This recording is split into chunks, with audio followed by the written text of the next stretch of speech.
Pinakamalakas na hari. Credit to the author. 521 hanggang 28. Ang mga pangalan po na nandito ay galing sa mga name generator. Kaya kung meron man pagkakatulad sa mga pangalan ng totoong tao o lugar, ito ay tunay na hindi sinasadya. Ang kagubatan ay tila baluktot ng isang kapangyarihang nagpaikot dito mula araw hanggang gabi. Sa himpapawid, nagpumiglas ang mga katawan ng pinuno ng pamilyang Golden Sun at ng matanda sa sombrero ng damo. Shoo! Shoo! Dalawang talam ang tahimik na tumusok sa kanilang katawan. Ang pinuno ng pamilyang Golden Sun ay walang oras para umiwas. Nawasak ang kanyang puwersa sa buhay. Ikaw. Itinaas ng pinuno ng pamilyang Golden Sun ang kanyang ulo at nagawang makita ang figure ng Elder Assassination. Flop! Bumagsak siya sa isang latak ng dugo, ang kanyang mga mata ay puno ng takot at ayaw. Paanong may gustong mamatay ng ganito? Sa kabilang banda, nagawang lumipat ng kalahating pulgada sa gilid ang matanda na may sombrero ng damo, ngunit kinusot pa rin ng talim ang kanyang puso. Isang soberano sa daw ng assassination. Sovereign assassination ka. Umubo ng dugo ang matanda na may sombrero ng damo. Ang tanging nagawa niya lang ay iangat ang ulo at tingnan ang may koro ng figure. Sa kabilang panig, si Francis ay nakatayong hindi kumikibo habang pinipigilan ang pagkabigla sa kanyang puso. Ito ang lakas ng isang soberano. Hindi parang si Francis ay hindi pa nakakita ng sovereign. Nakakita siya ng sovereign sa Rising Dragon Auction, at isa rin ang Iron Blood Religion Patriarch. Gayunpaman, ito ang unang pagkakataon na nasaksihan niya ang aktwal na lakas ng isang soberano. Ang pinuno ng pamilyang Golden Sun ay tiyak na maihahambing sa isang kalahating hakbang na Origin Core Realm, at ang matanda sa sombrero ng damo ay mas malakas. Sa normal na mga pangyayari, kahit ako ay mahihirapang makatakas mula sa dalawang ito. Ang puso ni Francis ay hindi huminahon ng mahabang panahon. Noong una ay naisip niya na siya ay walang kapantay sa ilalim ng Origin Core Realm at dapat na kayang makipaglaban ng ilang suntok sa isang eksperto sa Origin Core Realm. Ngayon, tila malayo ang kanyang pagtatantya. Ang Elder Assassination ay hindi isang normal na sovereign. Dalubhasa siya sa Daw of Assassination at nakapatay na ng maraming sovereigns. Ang kanyang pinakamaluwalhating tagumpay ay halos magtagumpay sa pagpatay kay Sword Saint Yewaxi. Ang tunog ng Skeletal Division Leader ay lumitaw sa kanyang isipan. Daw ng assassination. Tumalo ng puso ni Francis. Hindi katakataka na ang pinuno ng pamilyang Golden Sun ay hindi maramdaman ang pagpatay ni Elder kahit na sa kanyang linya ng dugo.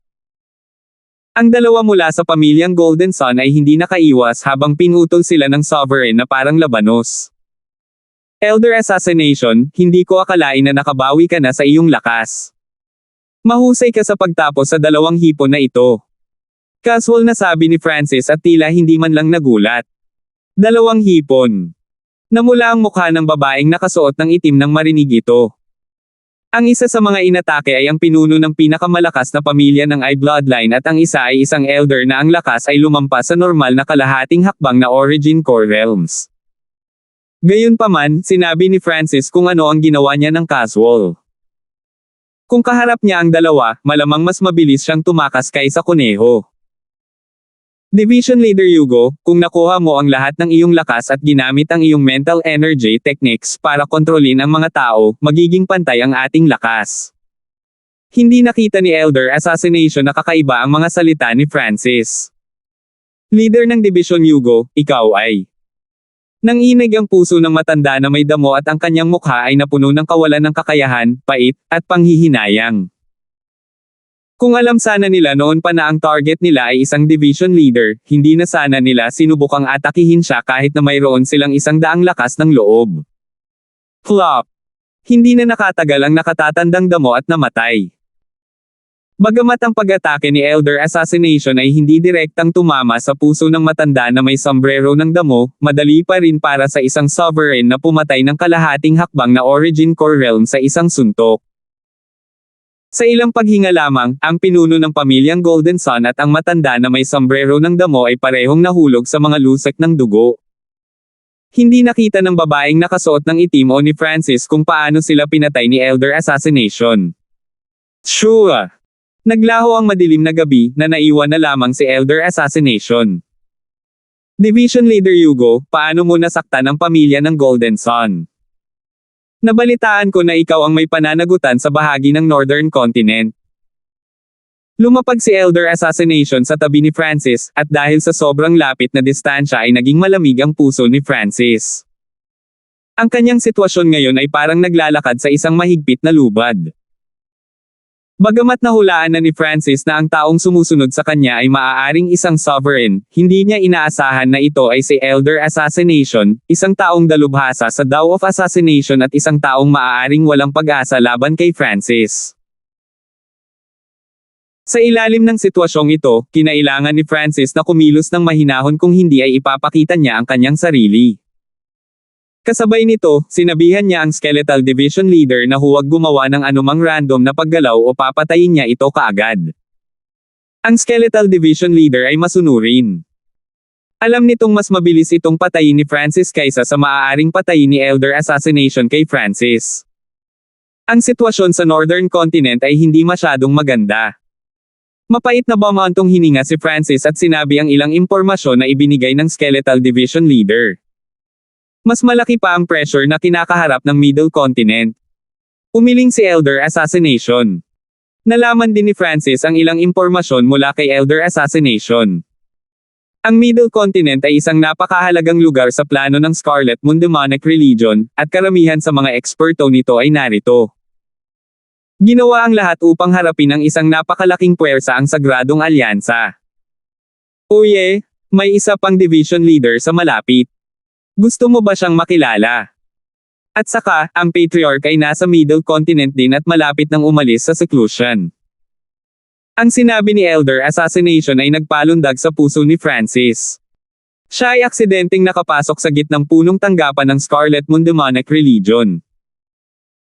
Alam na ang Scarlet Moon Demonic Religion's Patriarch ay nasa Middle Continent din, nagkaroon si Francis ng urge na agad na tumakas, ngunit alam niyang hindi siya maaaring magpanik. Buntong hininga. Gusto ko talagang makilala ang Patriarch, ngunit kung hindi ko muna aasikasuhin ang gulo sa Northern Continent, hindi maiisip ang resulta.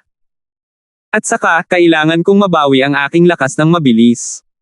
Walang magawang sinabi ni Francis habang ang mga mungkahi ni Elder Assassination ay tinanggihan lahat. Nako, hindi masama na unahin mo ang kabuoang sitwasyon. Hindi pinilit ni Elder Assassination si Francis. Pagkatapos noon, nagpalitan ng lihim ang dalawang figure sa kagubatan. Sa prosesong ito, tinatapakan ni Francis ang manipis na yelo. Kung hindi dahil sa kanya ang Jade Dragon Protection, hindi niya sana madaling sinubukan ang planong ito. Makalipas ang kalahating buwan, Golden Sun Sacred City. So, isang hindi maipaliwanag na malakas na aura ang lumipad sa Golden Sun Sacred City. Sino nandyan? Nakita ng mga gwardya ang isang kumikinang na liwanag na bumababa mula sa langit. Ang nagniningning na liwanag ay tila ang tanging bagay sa mundo. Nasaan si Francis? Ang bagong dating ay isang kabataang itim, ang buhok na ang mga mata ay parang mga bituin.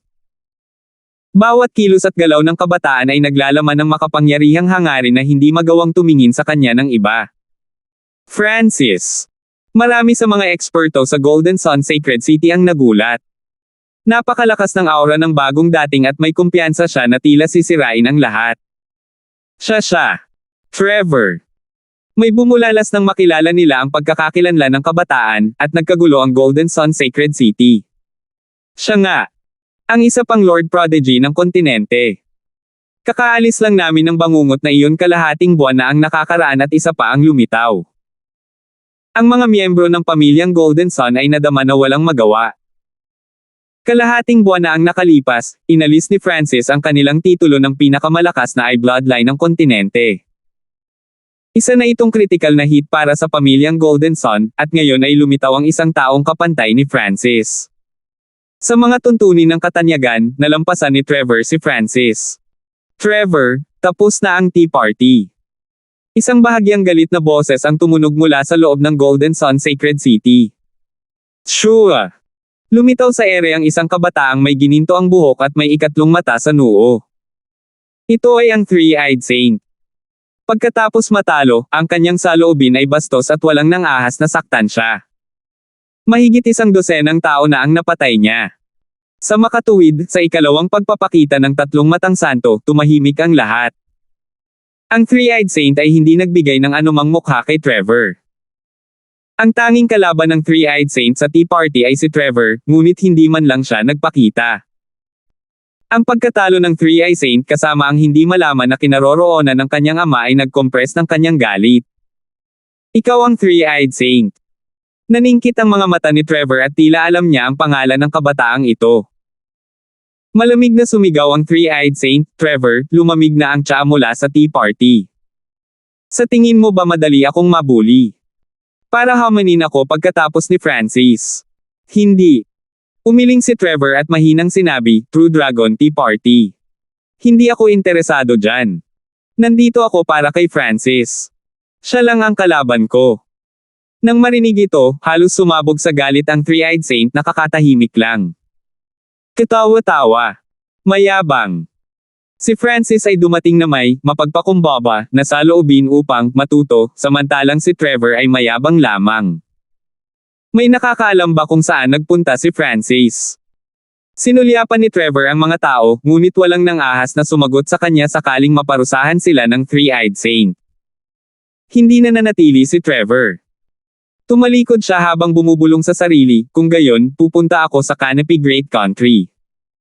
522. Nang makitang hindi siya makakakuha ng sagot, umalis si Trevor sa Golden Sun Sacred City. Tumalikod na lang siya at umalis. Nagulat ang mga tao sa lungsod. Tila hindi interesado si Trevor sa Tea Party o kahit sa Three-Eyed Saint. Gusto mong umalis ng ganon-ganon lang. Lumitaw ang galit sa mga mata ng Three-Eyed Saint. Ang pakiramdam ng minamaliit ay nag-alab sa kanyang galit. Sa malamig na harump, hinabol niya si Trevor habang ang isang nagniningning na liwanag ay nagmula sa kanyang katawan. Anong ginagawa mo? Huminto si Trevor sa hangin at malamig na tumingin sa Three-Eyed Saint. Trevor, hindi pa rin tayo nag-aaway, ikaw at ako. Isang gintong sinag ng liwanag ang sumilay mula sa katawan ng Three-Eyed Saint nang bumukas ang kanyang ikatlong mata. Ang transparent na gininto ang aura ay dumaloy sa hangin. Napakalakas ng aura na kahit ang mga normal na overwhelming prodigies ay hindi ito magagawa ng direkta. Talagang karapat-dapat kang manalo sa Sacred True Dragon Gathering ng 2 beses, ngunit hindi na ito ang iyong panahon. Higit pa rito, ang pamilyang Golden Sun ay natalo ng aking pamilyang Yu sa nakalipas na ilang daang taon. Nanghihinayang sabi ni Trevor. Knave brat. Noong nalampasan ko ang Sacred True Dragon Gathering, sinusubukan mo pa ring malaman kung paano isusuot ang iyong pantalon. Tumawa ang Three-Eyed Saint sa halip na magalit. Kahit na narinig na niya kung gaano ka-arrogant si Trevor, nagulat pa rin siya sa katotohanan. Kailangang malaman ng isa na ang Three-Eyed Saint ay ang nanalo sa 2 Sacred True Dragon Gatherings bago si Trevor, at maaari siyang ituring na senior ni Trevor. Ang kanyang paglilinang at kaalaman ay parehong mas mataas kay Trevor. Kung ganoon, laban tayo. Malutong na sabi ni Trevor habang naglalabas siya ng matinding hangarin sa labanan. Halatang alam niya ang pangalan ng Three-Eyed Saint at alam niyang karapat-dapat ang huli na maging kalaban niya. Bawiin ko ang kaluwalhatian ng pamilyang Golden Sun. Ang bloodline ng Three-Eyed Saint ay nag-apoy habang ang kanyang ikatlong mata ay nakalock kay Trevor. Ang katawan ni Trevor ay naging mas mabigat dahil ang espasyo ay tila pinaghihigpitan ng ilang uri ng kapangyarihan. Golden Void Dragon Sun Claw. Ang kamay ng tatlong matang santo ay nakaunat, kumikinang ng ginto. Ang nakamamanghang claw ay tila nagpang-inag sa kalawakan at, kasama ng paghihigpit ng kanyang sacred eye bloodline, ito ay bumuo ng isang perpektong pag-atake. Kahit na ang pinakamataas na True Lord rank ay maaantig sa pag-ataking ito, hindi ito kayang harapin. Si Trevor ay nakatayong hindi gumagalaw, hindi gumagawa ng anumang senyales upang umiwas. Parang baliwala lang na ikinulong siya ng bloodline ng Sacred Eye. Break. Nang walang pag-iisip, itinulak ni Trevor ang kanyang palad. Isang kislap ng kamangha-manghang liwanag ang nagmula sa kanyang palad. Tila naging sentro ito ng mundo, na para bang nagawa nitong durugan ang lahat ng tinatahak nito. Kung naruroon si Francis, matutulala siya. Ang layunin ni Trevor ay tila katulad ng isang sovereign. Gayunpaman, ang layunin ni Trevor ay kumakatawan sa kanyang katawan simple at prangka. Bam crack! Isang malakas na pagsabog ang tumunog, at lahat sa loob ng Golden Sun Sacred City ay nakaramdam ng isang alon ng buhangin at alikabok na pumutok sa kanila. Flop! Flop! Flop! Ang ilan sa mga manunood ay pinalipad sa pamamagitan ng bulk zone ng hangin mula sa sagupaan, at ang mga manunood ng True Spirit Realm ay napabuntong hininga habang nakatingin. Sa hangin, ang ginintoang kuko ng Three-Eyed Saint ay agad na nabasag. Wow!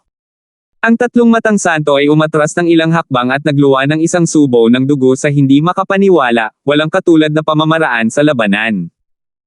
Hindi, tila pinagsanib mo ang layunin ng ilang mana.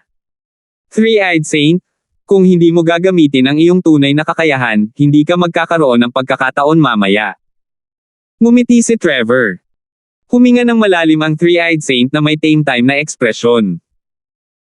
Bago ang laban, naisip niya na medyo mahina si Trevor kaysa kay Francis dahil wala siyang napakapangit na bloodline tulad ng huli, kaya dapat mas mataas ang tsansa niyang manalo. Noong nag-away sila, tunay na naunawaan ng Three-Eyed Saint kung gaano kitikot si Trevor at ang pamilya Yu. Hindi nakakagulat na ang kanyang ama at mga ninuno ay pinigilan ng pamilya Yu. Kahit si Francis ay hindi kayang talunin si Trevor sa panahon ng Sacred True Dragon Gathering. Three-Eyed Divine Light Golden Crow World Smothering. Ang ikatlong mata ng Three-Eyed Saint ay parang araw habang nagbibigay ito ng maliwanag na sinag ng liwanag. Woo! Isang nagninangas na gintong uwak ang lumipad sa kalangitan at sinunog ang lahat ng nasa daan nito. Ang pag-ataking ito ay tila nasusunog ang hangin mismo. Sa sandaling ito, ang Three-Eyed Divine Light Secret Technique ng Three-Eyed Saint ay itinulak sa maximum, na sinusunog ang parehong mental na enerhiya at ang pisikal na mundo. Hahaha. Parang mas ganyan. Tumawa si Trevor habang itinulak ang isa pang palad. Walang kapantay. Isang misteryosong palad na sumirit sa lamig na tila nilalamon ang lupain. Boom! Ang palad na ito ay sumasalamin sa Heaven Earth Yuan Chi habang dinudurog nito ang lahat ng humahadlang. Oh my God! Napabuntong hininga ang mga eksperto sa Golden Sun Sacred City habang tumatalon ang kanilang mga puso. Lahat sa loob ng ilang milya ay natatakpan ng palad. Pati ang buwan at mga bituin ay tila nilalamon, nawawala ng liwanag. Ang tatlong matang santo ay tila napakaliit kumpara sa kapangyarihang ito. Kahit ang kanyang ama at ang unang elder ay hindi nagbigay sa kanya ng ganoong pressure.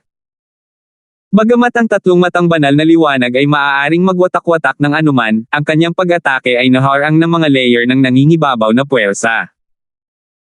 Ang mas nakakatakot ay ang palad ni Trevor ay naglalaman pa ng isang malakas na enerhiya sa pag-iisip na dumurog sa kakayahan ng kanyang Three-Eyed Divine Light sa pagpapakalat ng enerhiya ng kaisipan.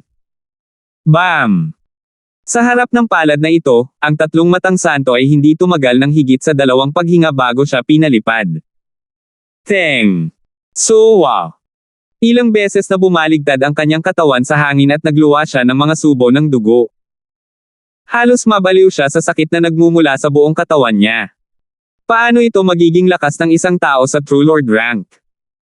Bagamat ang kanyang cultivation ay halos nasa late stage na True Lord rank, walang mental energy o layunin sa ilalim ng Origin Core Realm ang maikukumpara sa kanya.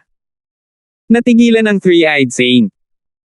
Ang pagkakaiba ng cultivation sa pagitan ng dalawa ay hindi malaki, ngunit ang walang kapantay ni Trevor ay ganap na dinurog ang kanyang Three-Eyed Divine Light. Matapos umatras ng ilang daang yarda, nagawa ng Three-Eyed Saint na patatagin ang kanyang katawan. Ang kanyang mukha ay maputlang puti, at maging ang kanyang Sacred Eye Bloodline ay tila nahaharap sa isang uri ng mental energy attack. Hindi ikaw ang aking kapareha, kahit na ikaw ay nasa iyong tuktok. Mahinang sabi ni Trevor. Malinaw na nakita niya na bahagyang nasugatan ang bloodline power ng Three-Eyed Saint.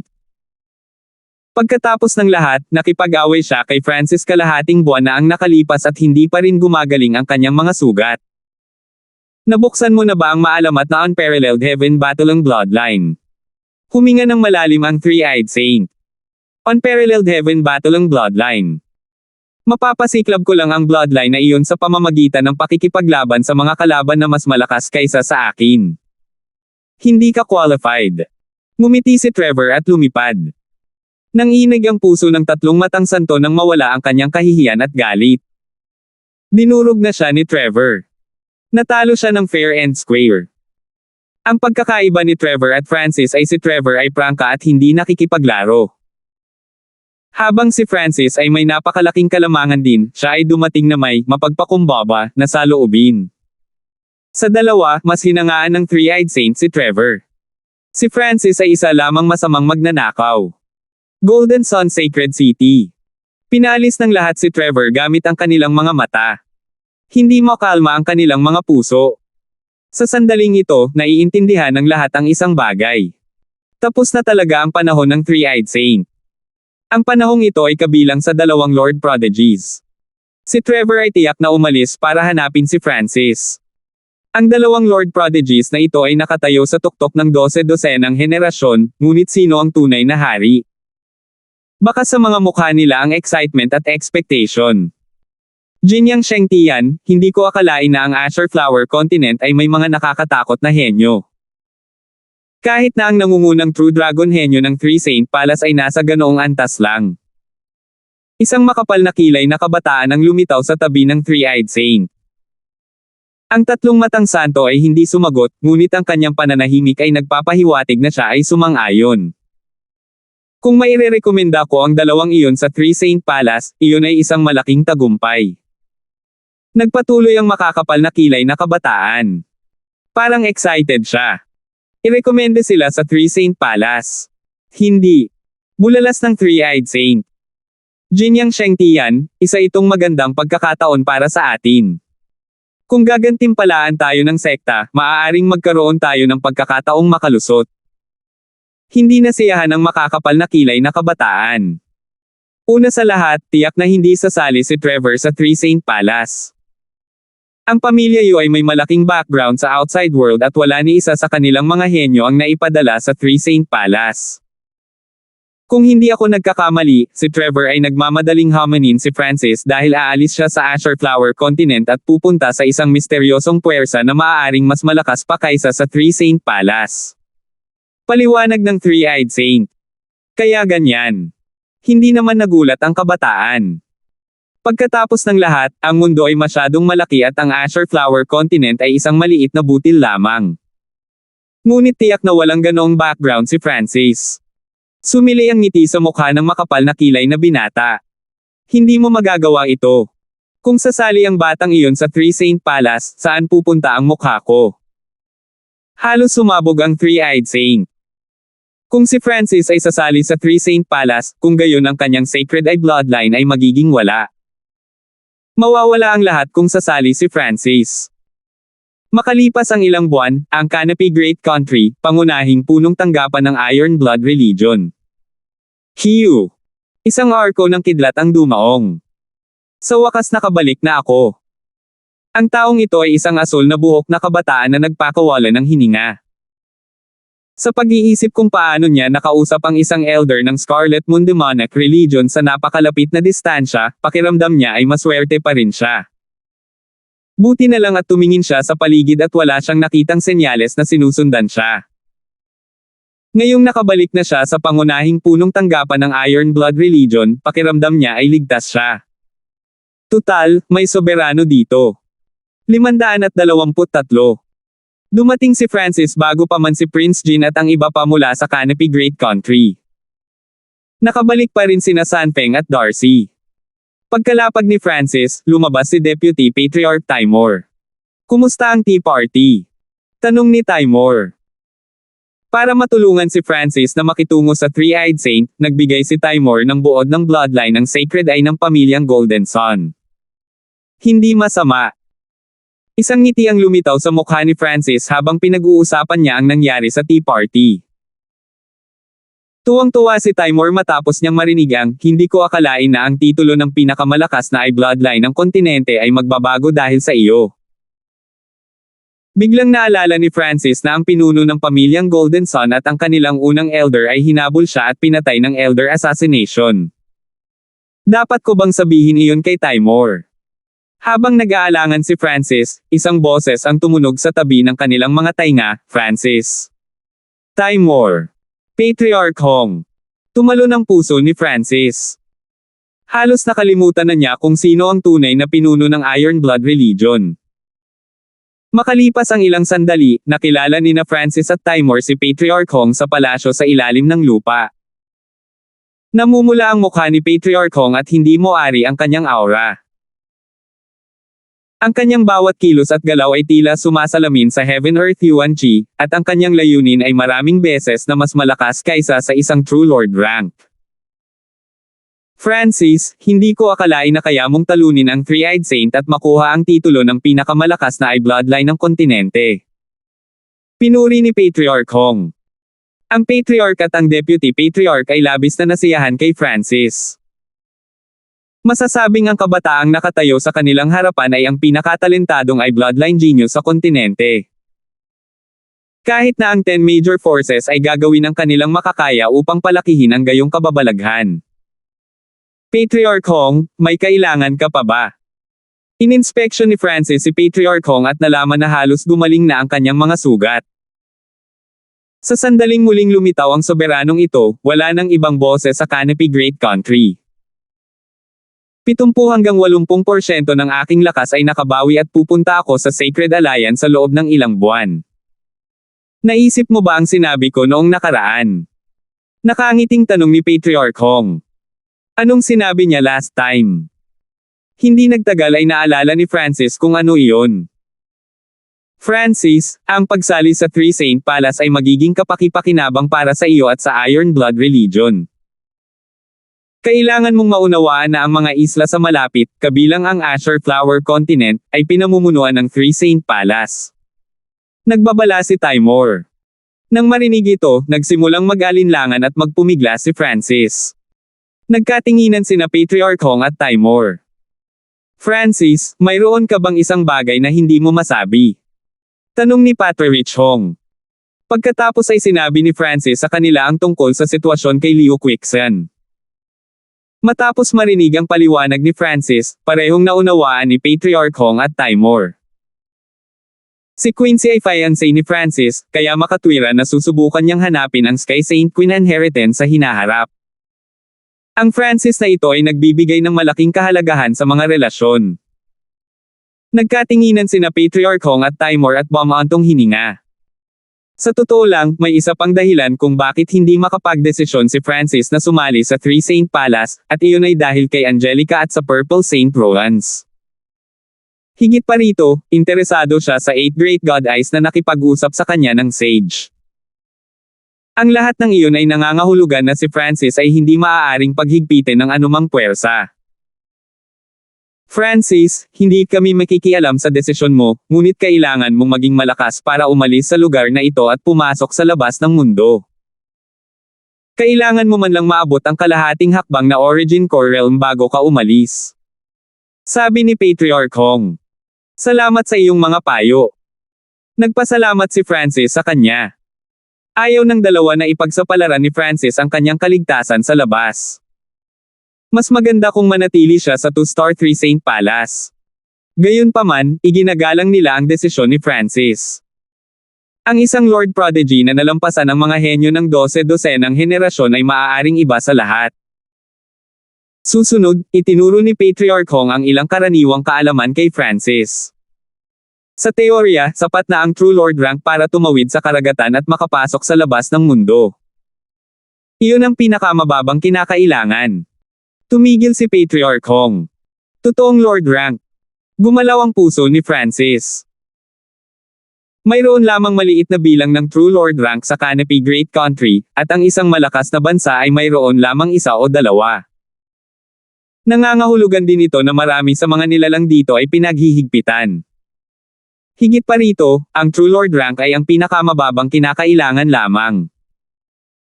Medyo mataas ang panganib na kinakaharap ng isang normal na True Lord rank kapag lumabas. Kadalasan, sa pamamagitan lamang ng pag-abot sa half-step na Origin Core Realm ay mababawasan ng kaunti ang panganib. Medyo bihira ang mga sovereign sa labas ng mundo at ligtas silang makakagala. Paliwanag ni Patriarch Hong. Sa katotohanan, ang mga sovereign ay madalas na naglalakbay sa ibang mga isla, ngunit ang mga nasa true lord rank ay hindi pupunta maliban kung sila ay pinamumunuan ng isang sovereign. Halimbawa, paminsan-minsan ay pumupunta si Patriarch Hong sa iba pang mga isla sa malapit kapag siya ay nasa pinakamataas na bahagi. Pagkaraan ng 3 araw, ginulat ni Patriarch Hong ang mundo sa kanyang Origin Core Realm Cultivation. Sa loob ng kalahating buwan, nabigla ang balita sa buong itaas na antas ng Canopy Great Country.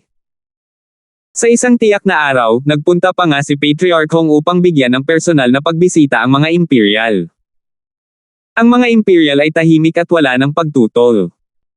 Mula ngayon, si Patriarch Hong ang magiging Grand Duke ng bansa. Ang Iron Blood Religion ang magiging relihiyon ng bansa. Ang pagiging kaaway ng Iron Blood Religion ay nangangahulugan ng pagiging kaaway ng mga Imperial. Walang magawa ang Emperor sa desisyong ito. Sa sandaling lumitaw ang isang soberano, ang 8 puwersa ng Canopy Great Country ay walang sariling boses. Walang alinlangan, ang Iron Blood Religion ang naging nangungunang puwersa ng bansa. Kahit na wala si Patriarch Hong, sapat na sina Francis at Timur para sugpuin ang mga Imperial. Sa isang sovereign, ang Iron Blood Religion ay hindi malayong maging isang one-star sect, kailangan lang nilang matugunan ang ilang karagdagang mga kinakailangan. Si Francis ay walang pakialam sa lahat ng iyon. Siya ay umalis sa pangunahing punong tanggapan 10 araw na ang nakakaraan upang maghanap ng ilang mga lugar na paglilinang. Makalipas ang kalahating buwan, pagkatapos na muling magpakita sa mundo si Patriarch Hong. Isang maliwanag na sinag ng liwanag ang bumaba mula sa langit. Sinamahan ito ng isang malakas na aura na nagpasindek sa pangunahing punong tanggapan ng Iron Blood Religion. Maging si Deputy Patriarch Timur ay nakaramdam ng pressure. Sino nandyan? Nag-react ang mga eksperto ng Iron Blood Religion, na pirmahan habang malamig silang nakatingin sa itim na buhok na kabataan sa kalangitan. Trevor. Nakilala siya ni Sanfeng at ng ilang iba pa at nagpaliwanag. Ang itim na buhok na kabataan ay si Trevor, na nagmula pa sa Golden Sun Sacred City. Nandito ba si Francis? Si Trevor ay casual na tumingin sa mga tao, at lahat ng nakatingin sa kanya ay parang tinamaan ang kanilang mga puso. Kahit na ang isang kasing lakas ni Timur ay hindi nakaharap sa titig ni Trevor ng direkta. Ang Trevor na ito ay mas malakas kaysa sa inaasahan. Nagulat si Timur. Trevor, hindi ka dumating sa tamang oras. Umalis si Deputy Patriarch Hanford 10 araw na ang nakalipas. Tila, nagpunta siya upang maghanap ng isang tahimik na lugar upang magsaka. Sabi ni Sanfeng. Kailan siya babalik? Nagpa siya si Trevor na manatili sa Iron Blood Religion ng ilang sandali. Kung nawala siya sa pagkakataong ito, maaaring hindi na siya magkakaroon ng pagkakataon na labanan muli si Francis. Trevor. Anak ka ni Xingchen. Isang matandang boses ang narinig sa isipan ni Trevor. Soberano. Natigilan ang ekspresyon ni Trevor habang sinabi niya sa malalim na tono, binabati ng junior na ito ang senior Hong. Sa Azure Flower Continent, may limitadong bilang ng mga sovereign at lahat sila ay magkakilala. Nang makitang mayroong sovereign dito, naging mas magalang ang mga kilos ni Trevor at tahimik siyang naghintay. Sa palasyo sa ilalim ng lupa. Brother Hong, parang nandito si Trevor na may hindi magandang intensyon. Sa buong kontinente, marahil siya lang ang makakagalaw sa posisyon ni Francis. Ang labanang ito ang magpapasya sa numero 1 henyo sa kontinente. Sabi ni Timur sa tonong nag-aalala. Mataimtim na tumango si Patriarch Hong, ang ama ni Trevor ay napakalakas kahit sa mga sovereigns, at maging ang Three Saint Palace ay nag-iingat sa background ng pamilya Yu. Brother Hong, sino sa tingin mo ang mananalo kina Trevor at Francis? Mahalagang tanong ni Timur. Kung hindi pa sinindihan ni Trevor ang kanyang unparalleled heaven battling bloodline, mayroon lang siyang 40% na tsansa na manalo laban kay Francis. Kung tutuusin, ang kaluluwa at ay bloodline ni Francis ay hindi kapani-pani walang makapangyarihan. Ngunit, kung ang maalamat na unparalleled heaven battling na bloodline ni Francis ay aabot sa kanyang 50%. Sagot ni Patriarch Hong. Bilang isang soberano, ang mga pandaman ni Patriarch Hong ay lubhang matalas. Kung hindi yun ang kaso, hindi niya makikitang akma na ibigay kay Francis ang Ball of Ice-Soul at ang Dark Eye Incomplete page sa unang pagkikita nila. Sa isang kisap mata, mahigit 12 araw ang lumipas. Hehe, Patriarch Hong? Long time no see. Sana okay ka na. Isang matandang dawis na nakasuot ng puting damit ang lumutang pababa. Sa sandaling bumaba siya, huminto ang Heaven Earth Yuan Chi, pagkatapos ay umagos patungo sa kanya na parang batis. Tanging ang mga nasa True Mystic rank o mas mataas lang ang makakadama ng banayad na pagbabagong ito. Sa isang guest room sa loob ng headquarters ng Iron Blood Religion. Isa pang soberano. Nagbago ang ekspresyon ni Trevor. Hahaha, Dao Sovereign Bayan. Ilang daang taon na tayong hindi nagkita at may oras ka pang pumunta rito. Isang iskarlata ang buhok na elder ang bumungad at binati ang nakaputing damit na matandang dawis. Si Patriarch Hong iyon. Ang Dao Sovereign Bayan na ito ay nagpakita pabalik sa Sacred True Dragon Gathering. Dao Sovereign Bayan. Ang Grand Elder ng Heavenly Yuan Clan. Maliit na bilang lamang ng mga tao tulad ni Timor ang nakakilala sa pagkakakilanlan ni Dao Sovereign Bayan. Hindi nagtagal, si Dao Sovereign Bayan, Patriarch Hong, at Deputy Patriarch Timor ay magkasamang umupo sa isang bulwagan. Dao Sovereign Bayan, malamang na hindi ka pumunta sa Iron Blood Religion dahil lang nasa daan ito, tama ba? Naningkit ang mga mata ni Patriarch Hong. Nagkakilala ang dalawa dahil pareho silang soberano, ngunit hindi sila masyadong pamilyar sa isa't isa. Pumunta ako sa oras na ito para makilala si Francis. Dumiretso sa punto si Dao Sovereign Bayan.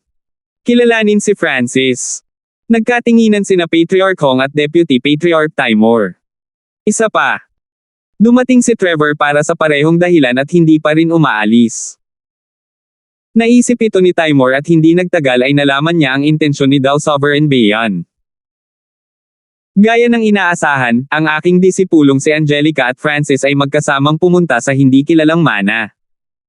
Hindi nagtagal ay ipinaliwanag ni Dao Sovereign Bayan ang kanyang intensyon. Ito ay sa loob ng inaasahan. Gusto niyang personal na tanungin si Francis tungkol sa kinaroroonan ni Angelica pati na rin ang kanyang sitwasyon. Si Francis ay nakabalik ng ligtas, ngunit wala pa ring balita mula sa aking disipulo. Bagamat may ibinalik na balita si Chenny, mayroon pa akong ilang katanungan. Ang boses ni Dao Sovereign Bayan ay nagsimulang maging malamig at ang kanyang malakas na espiritual na pakiramdam ay nagsimulang kumalat sa pangunahing punong tanggapan ng Iron Blood Religion. 524 mahabang pag-iisa.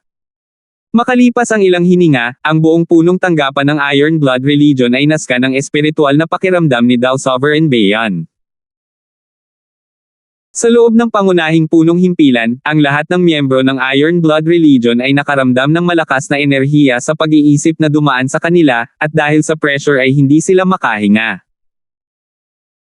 Ito ay si Dao Sovereign Bayan na gumagawa ng kanyang makakaya upang mahanap si Francis na kulang sa paggamit ng kanyang buong lakas, kung hindi, ang ilan sa mga mahihinang True Spirit Realm Cultivator ay uubo ng dugo. Senior, wala talaga si Francis. Kanina pa siya lumabas at walang nakakaalam kung saan siya patungo. Umiling si Timor at bumaantong hininga. Naalala pa niya ang eksena ng maliit na pos ang magnanakaw na nagpitik ng mga barya nito habang nakaupo sa balikat ni Francis habang paalis siya. Gayunpaman, halatang hindi talaga siya pinaniniwalaan ni Dao Sovereign Bayan, kung hindi niya ikakalat ang kanyang espiritual na kahulugan sa buong punong tanggapan. Sa likod ng Dao Sovereign Bayan ay ang Heavenly Yuan Clan, isa sa 10 pinakamalakas na puwersa sa kontinente. Pinawisan si Timor para kay Francis. Mataas ang katayuan ni Dao Sovereign Bayan kahit sa mga sovereigns, at siya ay napakaraming kaalaman. Maaring hindi naging katapat si Patriarch Hong kahit noong nasa kasagsagan na siya, lalo pa ngayong hindi pa siya ganap na nakaka-recover. Higit pa rito, bilang isa sa 10 pinakamalakas na puwersa at isang one-star clan, ang lakas ng Heavenly Yuan Clan ay nalampasan ang Iron Blood Religion. Wala ba talaga ang brat na iyon? Binawi ni Dao Sovereign Bayan ang kanyang espiritual na pakiramdam at bahagyang humihingi ng tawad kay Patriarch Hong. Walang galang ang mga kilos niya ngayon, ngunit hindi niya ginamit ang buong lakas dahil nag-iingat siya kay Patriarch Hong. Sa kanyang paghahanap, kahit na hindi niya mahanap ang kanyang target, nahanap niya si overwhelming prodigy Trevor. Tian Hao, nandito ka rin. Si Dao Sovereign Bayan ay ngumiti at magalang. Sure. Pumasok si Trevor sa silid. Nahigitin ng kanyang bilis at layunin ang normal na half-step na Origin Core Realms. Hehe, kaya nandito ka rin para hanapin si Francis. Nagulat si Dao Sovereign Bayan nang matanggap niya ang kanyang sagot. Tama, ngunit hindi ako maaaring manatili ng masyadong matagal. Sumagot si Trevor. Hindi maiwasang isipin ni Dao Sovereign Bayan, ang ama ni Trevor, si Xingchen, ay isa sa pinakamalakas sa mga sovereigns, at ang kanilang background ay hindi simple. Napakadali para kay Trevor na makapasok sa Three Saint Palace gamit ang kanyang talento. Maaari siyang sumali 10 taon na ang nakalipas ngunit hindi niya ginawa. Sa isang kisap mata, ilang buwan na naman ang lumipas. Canopy Great Country, Transverse Water Area. Sa tuktok ng isang mataas na maulap na bundok na napapalibutan ng berdeng damo at isang batis ay nakaupo ang isang asul na buhok na kabataan. Ang ambon sa paligid niya ay kumikinang sa kidlat at umiikot na may parang kutsilyong talas. Hindi gumagalaw ang binata habang kumikidlat sa paligid niya. Kung titingnang mabuti ang mga arko ng kidlat na ito, mayroong isang malabong lilang aura na umabot sa ika-10 ng orihinal na kulay asher. Ang malabong purple na aura na ito ay nagbigay ng mapanirang pakiramdam, at ang isang maliit na bahagi lamang ng mga ito ay nakakaramdam ng anumang bagay sa loob ng ilang milya na hindi mapakali at takot, tulad ng kung paano ang mga hayop ay likas na makaramdam ng isang bagay kung magkakaroon ng isang sakuna. Sa paglipas ng panahon, ang mga butil ng mga lilang aura ay sumanib sa asher na kidlat. Weng! Isang bola ng kidlat ang nabuo sa palad ng asul na buhok. Sa kaibuturan, mayroong isang malabong lilang kulay.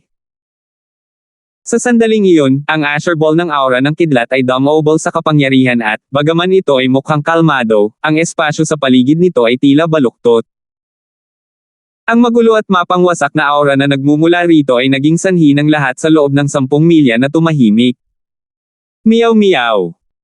Isang maliit na kulay pilak na kulay abon na pusa ang lumitaw sa balikat ng kabataan, nagising sa aura. Ang lilang kidlat na ito ay napakalakas. Kung ikukumpara ito sa parehong dami ng asher na kidlat, ito ay 12-dosenang beses na mas malakas. Ang mga mata ni Francis ay kumislap sa pananabik. Ang pangunawa ni Francis sa Wind Lightning Stone Tablet ay tumataas habang lumilipas ang panahon.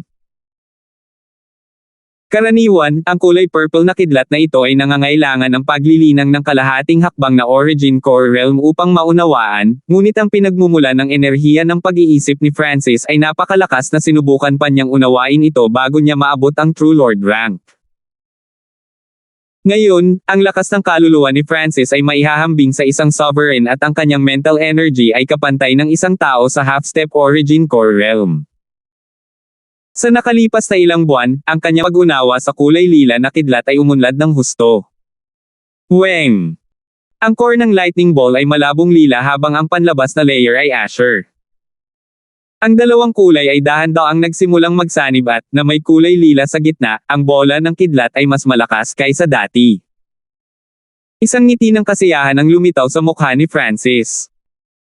Kailangang malaman ng isa na hindi man lang ginamit ni Francis ang tunay na kulay lila na kidlat laban sa 3 matang santo. Ginamit lang niya ito para maiwasan ang eye bloodline techniques.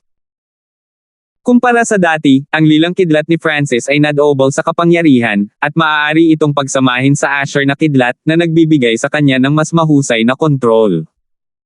Shoo! Ikinaway ni Francis ang kanyang kamay at ang purple na aura sa gitna ng bola ay agad na nawala. Mahigit 2 buwan na akong naglilinang pagkatapos lumabas si Patriarch Hong. Siguro kung ano ang sitwasyon sa Canopy Great Country. Naalala ni Francis ang kanyang tungkulin bilang Deputy Patriarch. Meow meow.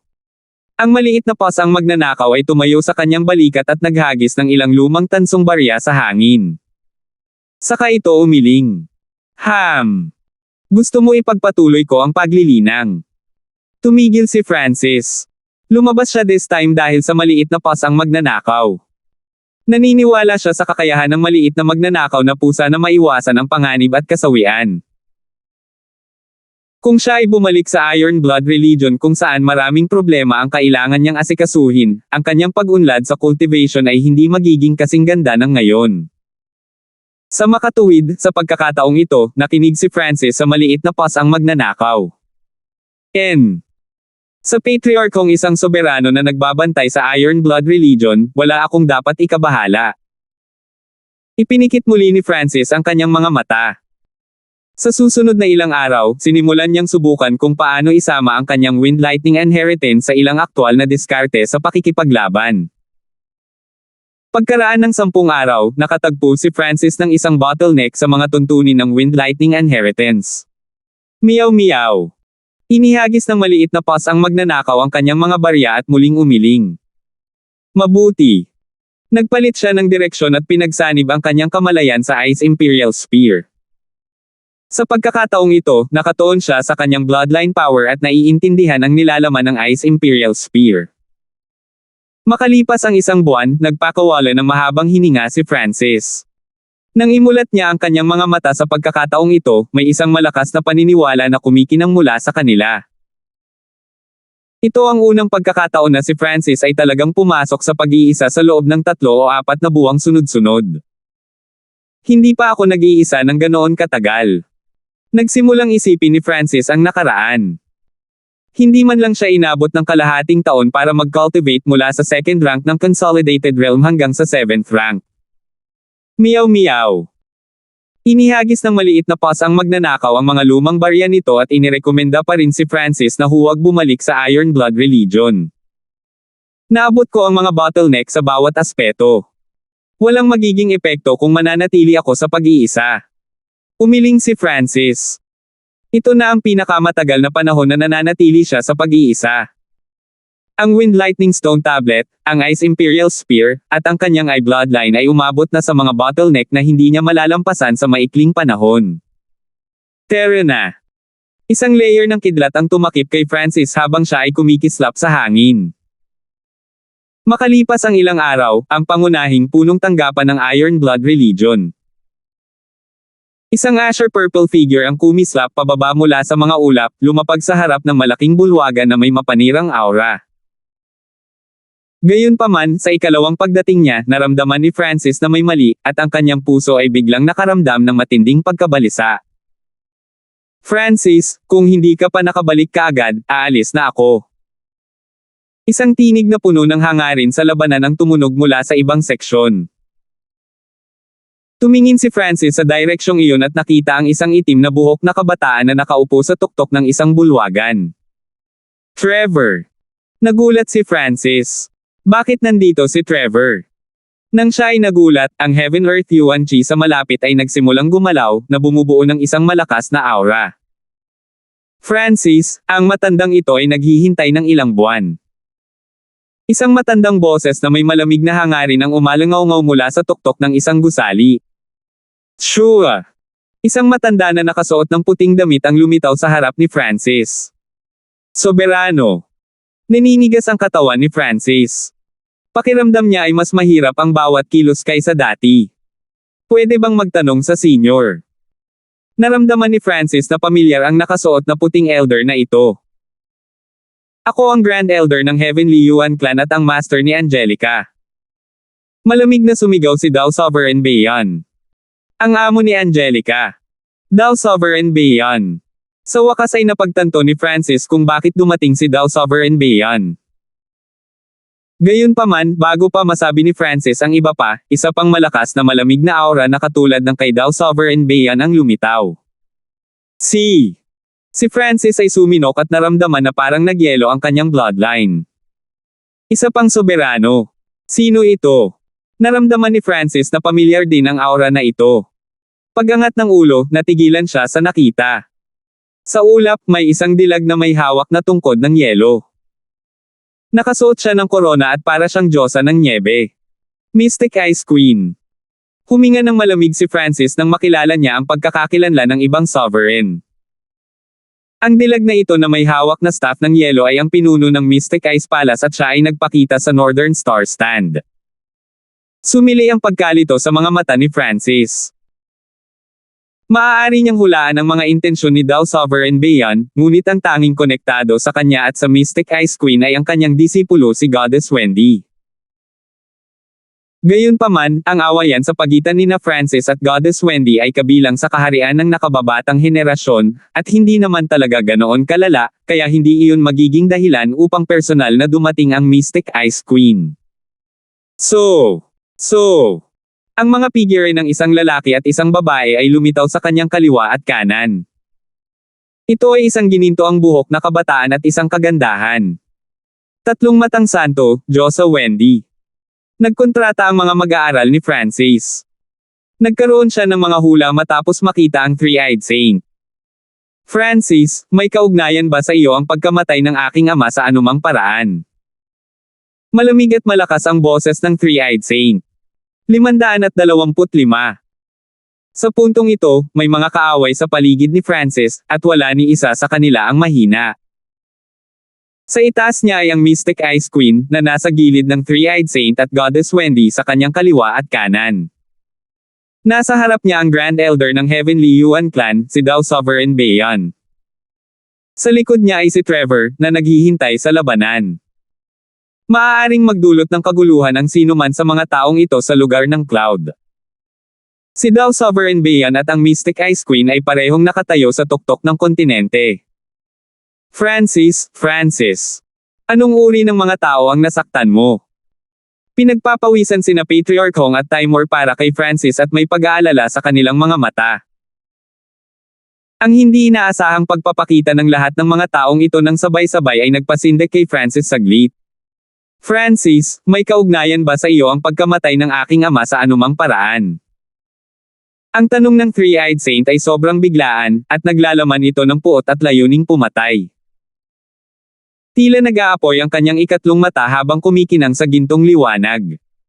Hindi maiwasan ni Francis na magulat. Mula sa tono ng Three-Eyed Saint, parang siya na ang naghihinala sa kanya, kung hindi siya pupunta para tanungin si Francis ng ganito kaagad. Three-Eyed Saint, huwag basta-basta mag-akusa ng mga tao ng walang anumang ebidensya. Sigaw ni Sanfeng.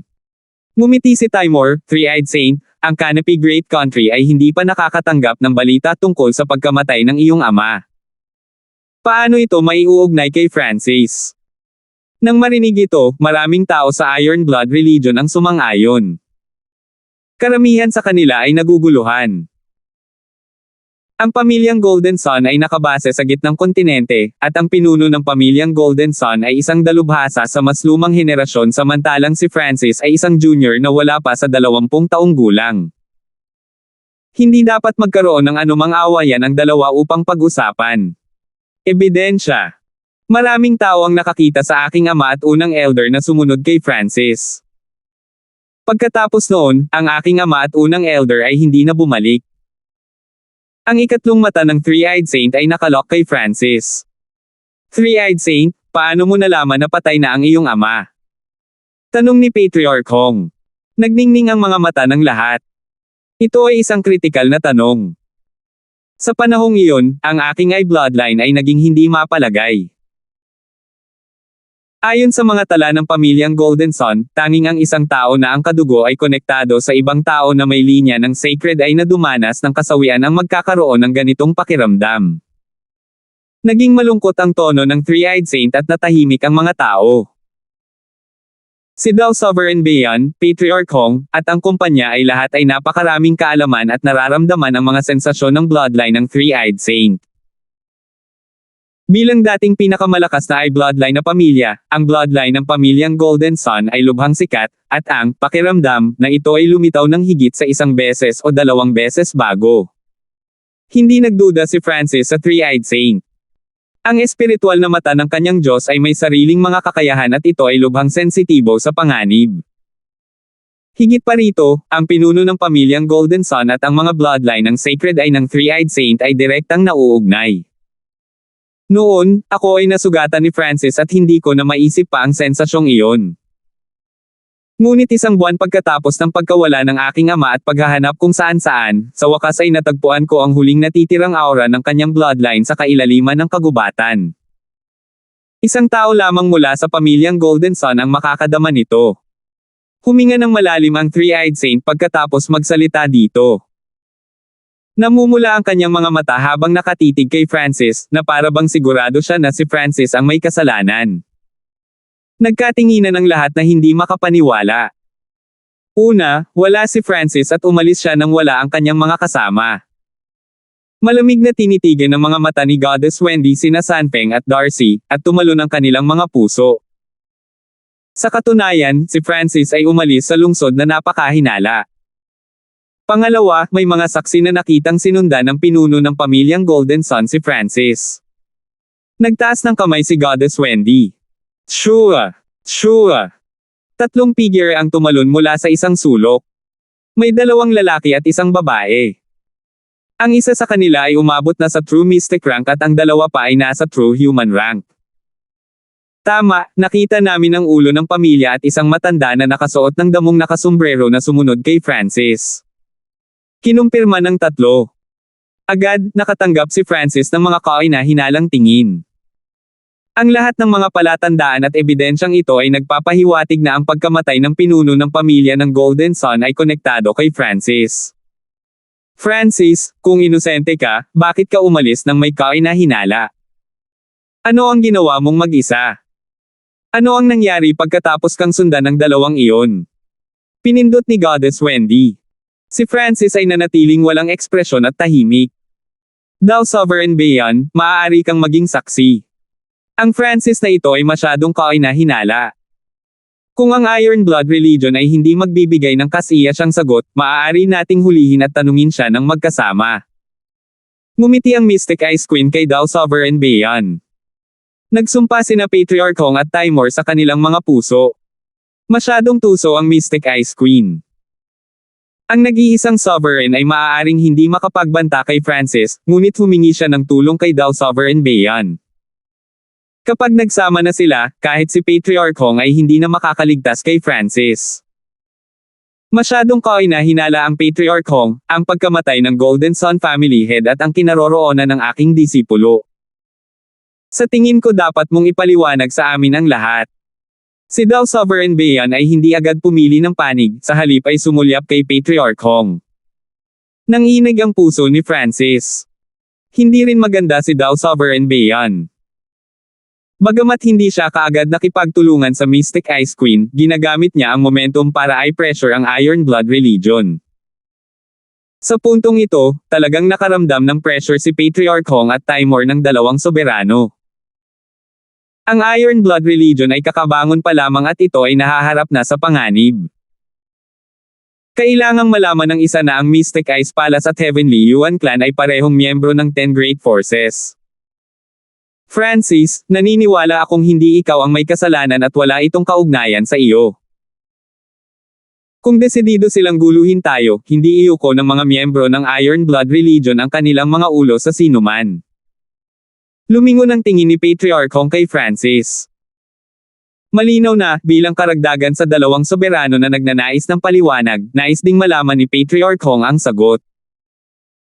Tama, naniniwala kami na hindi si Deputy Patriarch Hanford ang may kasalanan. Lahat ng nasa Iron Blood Religion ay sumusuporta. Naniwala ang lahat sa kanilang Deputy Patriarch. Ang mga boses na ito ay nagpainit kay Francis. Gayunpaman, ngumiti siya sa halip, paano mo nalaman na hindi ako ang may kasalanan? Nang marinig ito, tumahimik ang lahat. Ang Patriarch Hong, Timor, Sanfeng, at ang kumpanya ay lahat ay nakapos. Hindi ito itinanggi ni Francis. Hindi mo ako kailangang protektahan. Ang pagkamatay ng Golden Sun family head ay talagang may kaugnayan sa akin. Tumawa si Francis. Inamin niya. Nakanganga ang lahat. Ang Mystic Ice Queen, ang Three-Eyed Saint, at Goddess Wendy ay lahat ay natulala. Itinulak nila ang pasulong upang magambala nila ang puso ni Francis at makahanap ng higit pang mga pagkukulang upang mahanap ang katotohanan. Ngunit inamin lang ito ni Francis. Francis, ikaw. Nagpanik si Timur. Natakot ba si Francis na magulo ang Iron Blood religion? Anong nangyayari? Biglang hindi nakita ni Patriarch Hong si Francis. Francis, paano namatay ang aking ama? Sino ang tumulong sa iyo? Pulang dugo ang mga mata ng Three-Eyed Saint habang umuungal. Sa sandaling ito, ang mga tingin ng lahat ay dumapo kay Francis. Nakatulong. Ngumisi si Francis, masapat na ako para sa dalawang iyon. Bakit kailangan ko ng mga katulong? Ano? Nanginginig ang puso ng lahat habang hindi makapaniwalang tumingin kay Francis. Imposible. Umiling ang Mystic Ice Queen at malamig na tumawa. Imposible.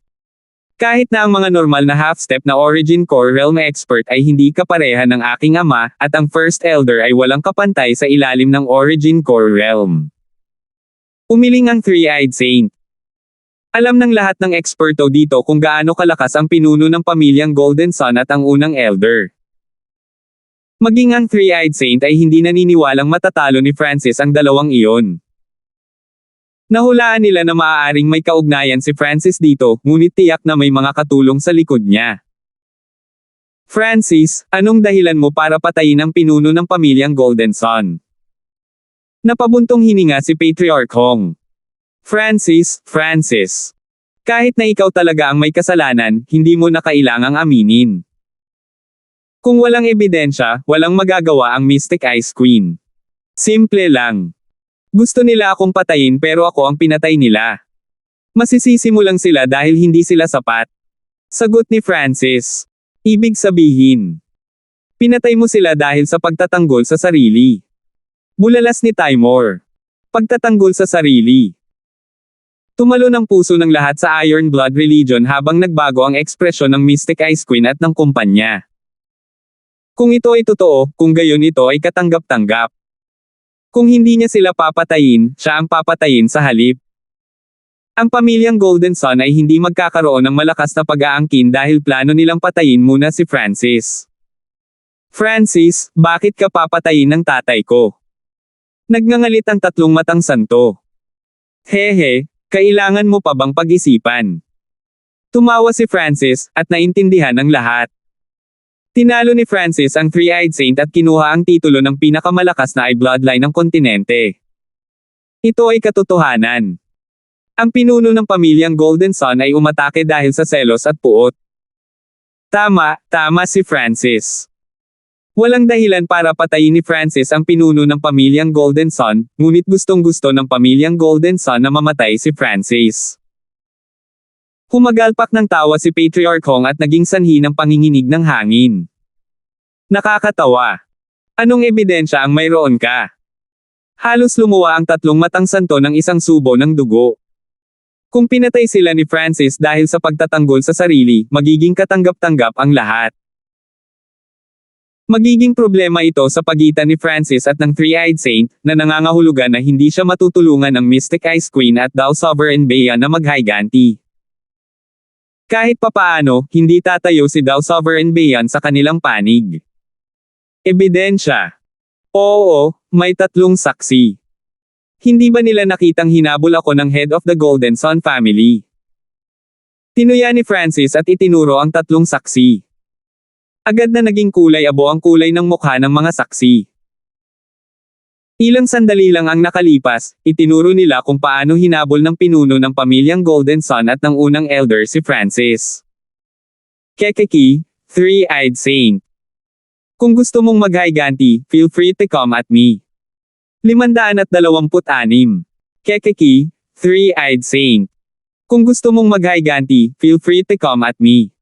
Nanunuya si Francis. Ikaw. Galit na galit ang Three-Eyed Saint na nagsimulang manginig ang kanyang katawan at ang kanyang ikatlong mata ay nagsimulang manginig. Huwag padulos-dalos. Nagngalit ang mga ngipin ni Goddess Wendy habang pinipigilan ang Three-Eyed Saint. Sa katotohanan, ang galit niya kay Francis ay hindi mas mababa kaysa sa Three-Eyed Saint, ngunit alam niya na ang Three-Eyed Saint ay hindi kalaban ni Francis. Magkasama man sila, baka hindi pa rin sila manalo. Mayabang. Ang Mystic Ice Queen ay humagulgol sa hangin at ang kanyang origin core realm mental energy pressure ay durog pababa. Sa sandaling iyon, nawala ng kakayahang huminga ang buong upper echelon ng Iron Blood Religion. Si Francis ay nakatayong hindi gumagalaw habang ang kanyang buhok ay umiihip sa hangin. Malamig niyang tinitigan ang Mystic Ice Queen nang hindi nagpapakita ng anumang palatandaan ng kahinaan. Pagkatapos ng 4 na buwang pag-iisa, ang lakas ni Francis ay tumaas ng mabilis. Bagamat hindi siya kasing lakas ng isang soberano, naniniwala siyang hindi siya magiging walang magawa laban sa isa. Kailan naging napakalakas ng kaluluwa ng batang ito? Lihim na nagulat si Dao Sovereign Bayan. Malinaw ding napagtanto ng Mystic Ice Queen na ang kaluluwa ni Francis ay napakalakas at hindi siya natatakot sa mental energy pressure ng isang sovereign. Ang kaluluwa ay ang pinagmulan ng lahat ng kamalayan at ito ay lubhang mahirap palakasin. Kung mas malakas ang kaluluwa, mas madaling tumaas ang lakas ng enerhiya ng isip ng isang tao. Si Francis ay nagkaroon lamang ng cultivation ng True Lord rank ngunit ang lakas ng kanyang kaluluwa ay lumampas sa inaasahan ng lahat. Bago ang Sacred True Dragon Gathering, hindi ganoon kalakas ang kaluluwa ni Francis. Gumagalaw ang puso ng Mystic Ice Queen. Matapos makapasok sa mahiwagang pamana, ang kaluluwa at paglilinang ni Francis ay parehong tumaas ng husto. Sa pag-iisip hanggang dito, naging nagninangas ang mga mata ng Mystic Ice Queen. Sa katotohanan, ang Three-Eyed Saint ay isa lamang sa mga dahilan kung bakit siya narito. Ang tunay na nagpakilo sa kanya ay ang hindi kilalang mana. Sure! Isang biglaang escarlate pulang figure na nagniningning ng madugong aura ang pumagitna sa pagitan ng Mystic Ice Queen at Francis. Si Patriarch Hong iyon. Mystic Ice Queen. Nagsalita si Patriarch Hong, bilang isang sovereign ng mas matandang henerasyon, makikialam ka ba sa pagitan ni Francis at ng Three-Eyed Saint? Ang pagpatay ni Francis sa pinuno ng pamilyang Golden Sun ay dahil lamang sa pagtatanggol sa sarili. Kailan naging hindi makatwiran ang Mystic Ice Palace? Nabawi talaga ni Patriarch Hong ang kaunting lakas niya. Bahagyang nagbago ang ekspresyon ng Mystic Ice Queen. Kahit na hindi dahil sa bagay na tinatawag na katwiran, gagawin pa rin ni Patriarch Hong ang kanyang makakaya upang protektahan si Francis. Si Francis ay isang bihirang kababalaghan kahit na tumitingin sa buong kontinente, at siya ay bahagi ng Iron Blood Religion. Ang Heavenly Yuan Clan at ang Mystic Ice Queen ay gagawa ng parehong bagay kung sila ang nasa ganitong sitwasyon. Sa tingin ko lang ay medyo kaina-hinala. Si Francis ay may lakas na patayin ang pinuno at unang elder ng pamilyang Golden Sun. At saka, si Shenger ay nobya ng aking diyosa na si Wendy. Ano ang mali kung sinusubukan kong tulungan siya? Isang ngiti ang lumitaw sa mukha ng Mystic Ice Queen. Ang nobyo ni Goddess Wendy. Maraming tao ang nagulat. Bagaman maaari itong magamit bilang isang dahilan, ito ay medyo hindi makatwiran. Kung tutuusin, ang pinuno ng pamilyang Golden Sun ang unang umatake. Nagdududa ka ba sa lakas ko? Kung hindi ka naniniwala sa akin, maaari kang magpadala ng 2 half-step na Origin Core Realm Expert mula sa Mystic Ice Palace para subukan ako. Dinilaan ni Francis ang kanyang mga labi at tila nasasabik. Nag-uusap ang lahat pagkatapos marinig iyon. Ang mapagmataas na tono ni Francis ay labis na walang galang sa sovereign, at marami ang nagdududa sa kanyang mga kakayahan. Naniniwala ang lahat na posibleng matalo niya ang isang normal na half-step na Origin Core Realm, ngunit ang pagpatay sa 2 sa kanila ay sobra na. Saan nanggagaling ang kumpiyansa ng brat na ito? Kaya ba niyang pumatay ng 2 half-step na Origin Core Realms? Ang kumpiyansa na ipinakita ni Francis ay nagpatigil sa panig ng Mystic Ice Queen. Kung hindi sila naniniwala, maaari nilang subukan. Si Francis ay hindi natakot sa hamon, ngunit ang Mystic Ice Queen at ang Heavenly Yuan Clan ay hindi gagamitin ang buhay ng 2 half-step na Origin Core Realm Expert para magbiro. Lahat, talagang pinatay ni Francis ang pinuno ng pamilya ng Golden Sun, ngunit ito ay isang personal na problema sa pagitan ng 2 ito. Kung sino man ang maglalakas loob na pumasok sa labanan, hindi lang ako uupo at manunood. Ang boses ni Patriarch Hong. Nagbago ang ekspresyon ng Mystic Ice Queen, ngunit hindi nagtagal ay nagkaroon siya ng plano at tumingin kay Dao Sovereign Bayan. Dao Sovereign Bayan, ikaw at ako ay gustong tanungin si Francis. Bakit hindi makipagtulungan at hulihin siya? Nagkatinginan ng dalawa habang nakikipag-ugnayan sila sa kanilang espiritual na kahulugan. Napatingin ng malalim si Dao Sovereign Bayan sa Mystic Ice Queen ngunit hindi agad tumugon. Kahit na lumabas na ang katotohanan, gusto pa rin ng Mystic Ice Queen na tanungin si Francis. Mula dito, makikita ng isa ang kanyang tunay na layunin. Sa pagharap sa mahiwagang pamana, maging ang mga soberano ay interesado. Malinaw na ang totoong layunin ng Mystic Ice Queen ay hindi ang katotohanan. Ang sulyap ng Mystic Ice Queen kay Dao Sovereign Bayan ay hindi nakaligtas kay Patriarch Hong. Mukhang nandito ang Mystic Ice Queen na may masamang hangarin. Nayanig ang puso ni Patriarch Hong. Pagkatapos ng ilang paghinga at pagsulyap sa isa't isa, kumislap ang mga figure ni Dao Sovereign Bayan at ng Mystic Ice Queen. Shua! Shua! Pumasok ang dalawa mula sa magkasalungat na direksyon patungo kay Francis at Patriarch Hong sa gitna. Dao Sovereign Bayan, ano ang kahulugan nito? Nagbago ang ekspresyon ng mukha ni Patriarch Hong. Ngumiti si Dao Sovereign Bayan at nagsalita sa mahinahong tono, gusto ko lang malaman ang mga detalye ng kalagayan ni Angelica, wala nang iba pa. Isang malamig na ngiti ang lumitaw sa mukha ng Mystic Ice Queen. Paano tatanggihan ni Dao Sovereign Bayan ang kanyang alok na magtulungan? Sa isang gilid ay ang Iron Blood Religion na kakabangon lang at sa kabilang banda ay isa sa 10 major forces. Malinaw na mas gusto ni Dao Sovereign Bayan na saktan ang una kaysa sa huli. Higit pa rito, gusto pa rin niyang tanungin si Francis. Ang sitwasyong ito ay agad na naglagay sa itaas na antas ng Iron Blood Religion sa isang mindset na handa sa labanan. Ang mga puso ni Patriarch Hong at Timor ay nag-aalab, ngunit dalawang soberano ay nalampasan ang maaaring harapin ng Iron Blood Religion. Gayunpaman, si Francis mismo ay hindi nataranta. Sa sandaling ito, isang walang ekspresyong boses ang tumunog, walang sino man ang maaaring makagambala sa labanan ni Francis at ng aking sarili. Ang boses na ito ay nanggaling sa isang malamig na itim na buhok na kabataan. Trevor. Bahagyang natulala ang lahat.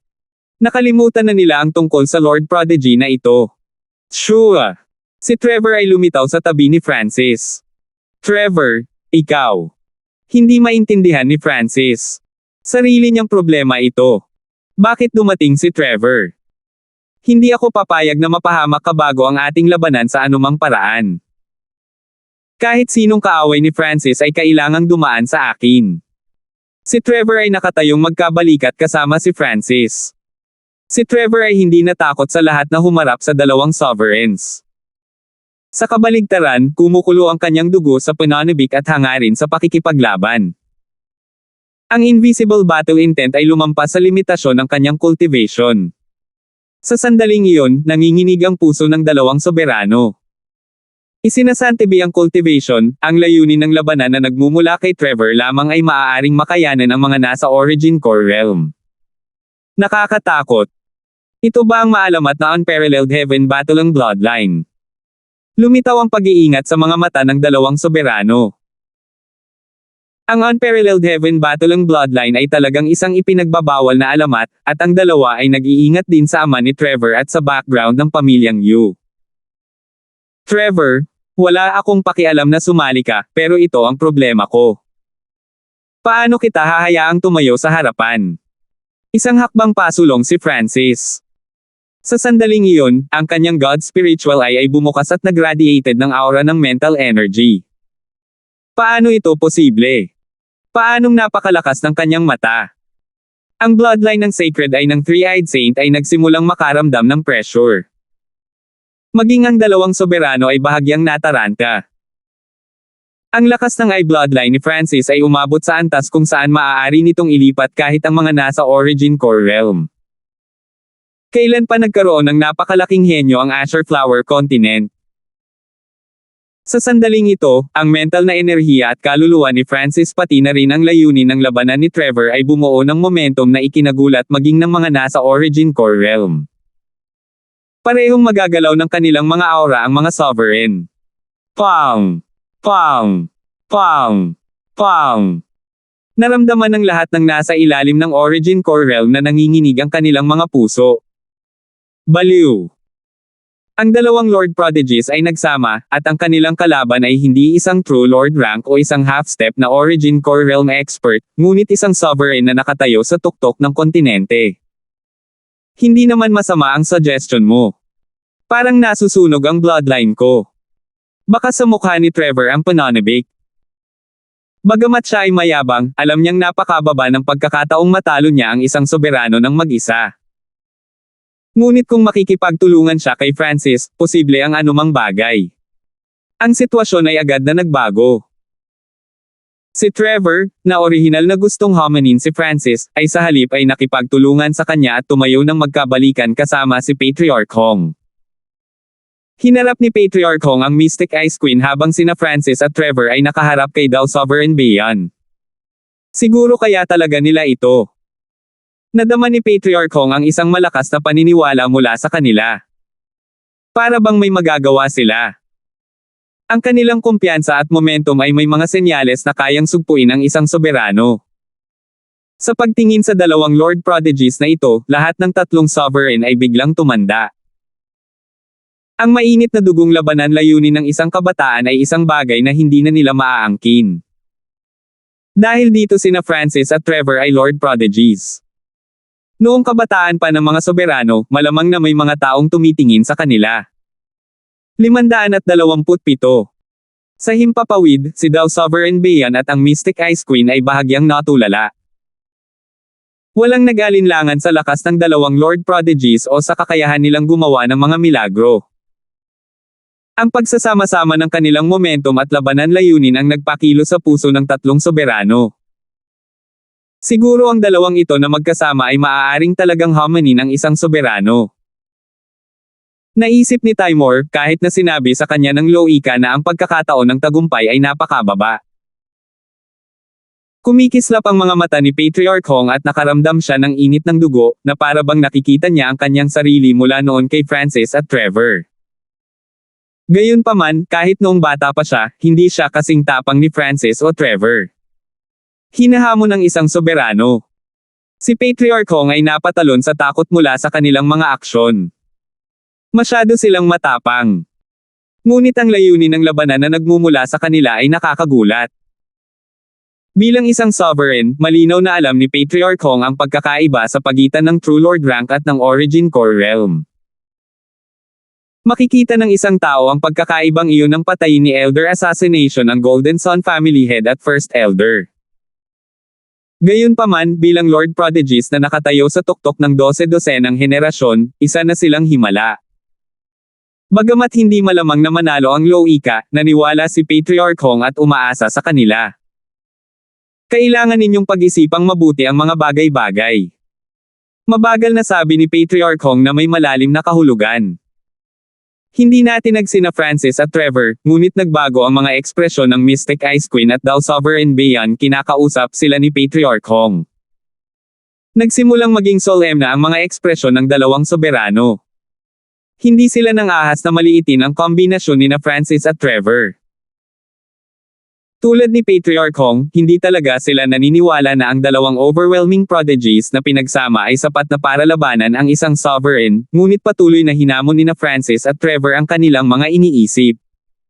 Siguro kaya talaga nila. Ang dalawang ito ay Lord Prodigies na nalampasan ang 12-dosenang henerasyon. Kahit na ang mga soberano ay hindi nag-alinlangan sa kanilang mga kakayahan. Francis, narinig ko na kayo ni Angelica ay magkaibigan noong bata pa kayo.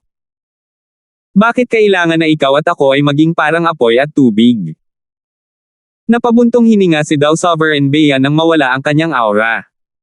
Karamihan sa mga figure mula sa Iron Blood Religion ay nagpakawalan ng hininga, ngunit nakaramdam sila ng tuliro. Nagkatinginan sina Patriarch Hong at Timur at ngumiti.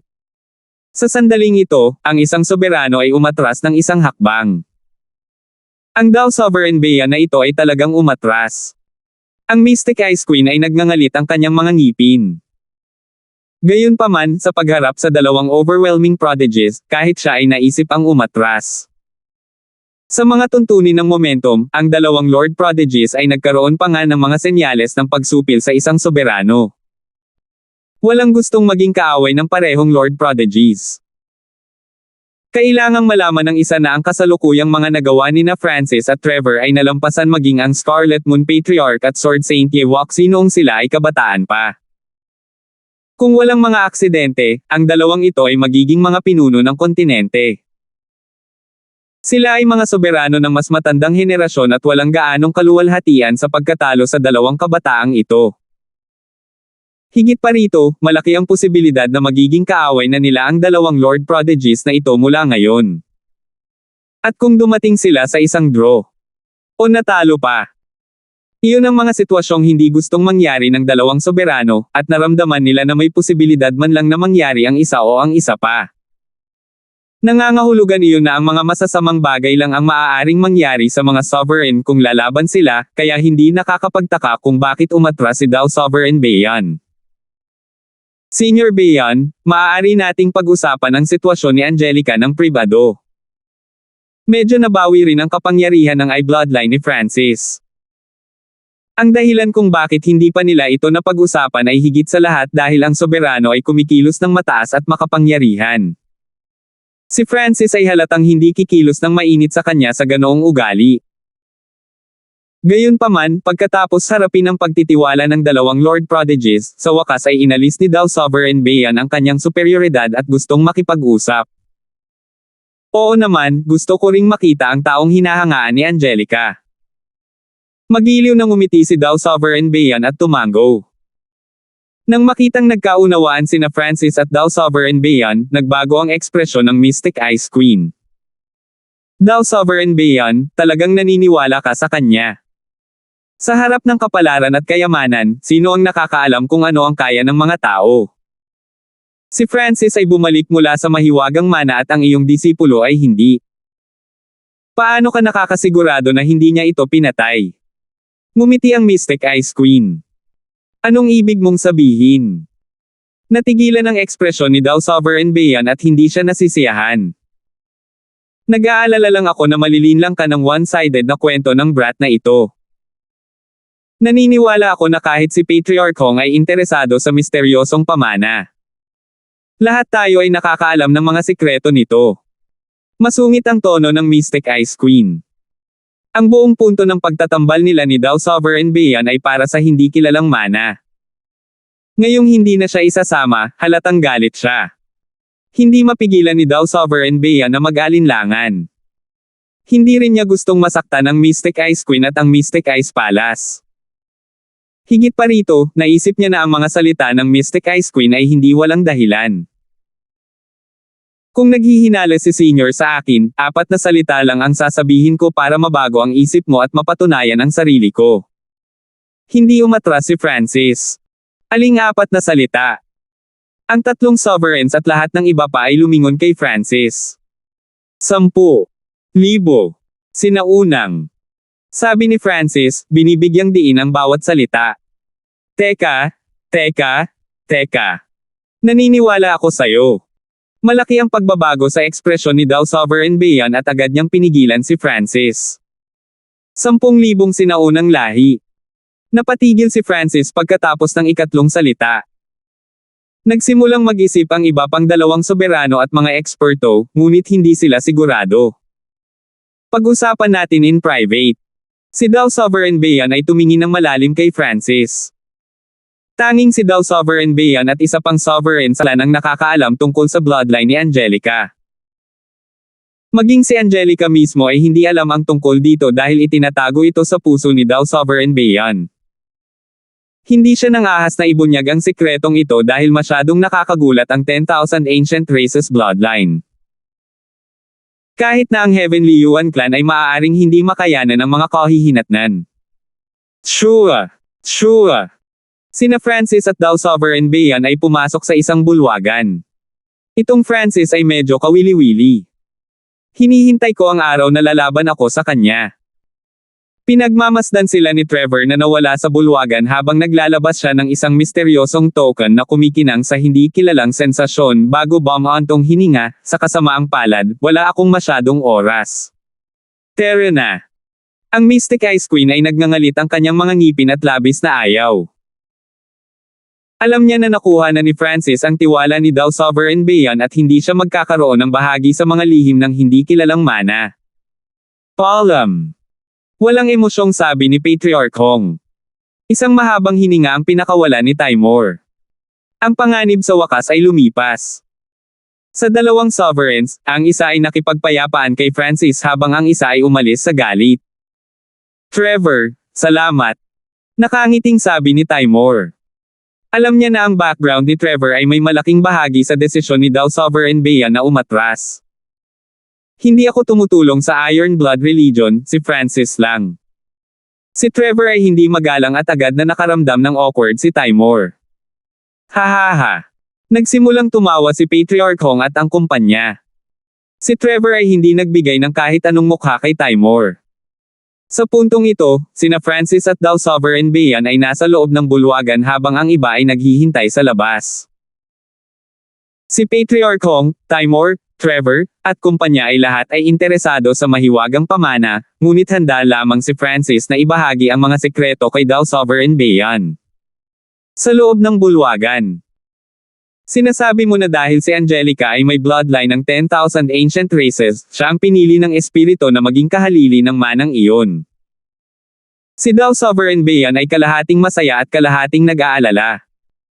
Si Francis ay hindi nagpahayag ng anumang mga detalye, siya ay nagbubuod lamang ng pangkalahatang sitwasyon. Hiniling ni Angelica kay Francis na sabihin kay Dao Sovereign Bayan na siya ay magaling.